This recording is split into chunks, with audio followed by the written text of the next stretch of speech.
સુરતના ભેસ્તાન અને સચિન વચ્ચે સોમવારે મોડી રાત્રે રેલવે ટ્રેક ક્રોસ કરતી વખતે ટ્રેન અડફેટે આવતા 3 મિત્રોના ઘટના સ્થળે જ કમકમાટી ભર્યા મોત નીપજવા પામ્યા છે। નવી સિવિલ અને રેલવે પોલીસ પાસેથી મળતી માહિતી મુજબ સચિનના પાલીગામ ખાતે શિવાંજલિ સોસાયટીમાં રહેતા આકાશ ઉર્ફે બળગડુ શ્રીમાલ નિષાદ, પ્રભો નિષાદ, દિનો વિશ્રામ નિષાદ સોમવારે મોડી રાત્રે ભેસ્તાન અને સચિન વચ્ચે રેલવે ટ્રેક ક્રોસ કરી રહ્યા હતા। તે સમયે વડનગર વલસાડ એક્સપ્રેસ ટ્રેન અડફેટે બંને મિત્ર આવી ગયા હતા, જેમાં બંનેને ગંભીર રીતે થતા ઘટના સ્થળે તેમનું કમકમાટી ભરી મોત નીપજવા પામ્યું હતું। જ્યારે ત્રણેયના સંબંધીએ કહ્યું કે આકાશ, પ્રમોદ અને દીનુ મૂળ ઉત્તર પ્રદેશના કાનપુરના વતની હતા।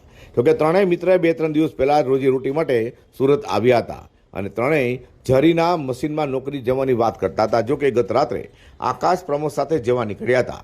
આકાશ અને દીનુ અને પ્રમોદનું ટ્રેન અડફેટે આવતા મોત થવા પામ્યું છે। રેલવે પોલીસ પેટ્રોલિંગમાંથી તે સમયે તેમના ત્રણેય યુવકોના મૃતદેહ મળ્યા હતા, જેમાં પહેલા 2 મિત્રોના મૃતદેહો મળ્યા બાદ સવારે જાડી ઝાખરામાંથી વધુ એકનો મૃતદેહ મળી આવ્યો છે। આ રેલવે પોલીસે અકસ્માત મોતનો ગુનો નોંધી તપાસ હાથ ધરી છે। Bureau report G10 news.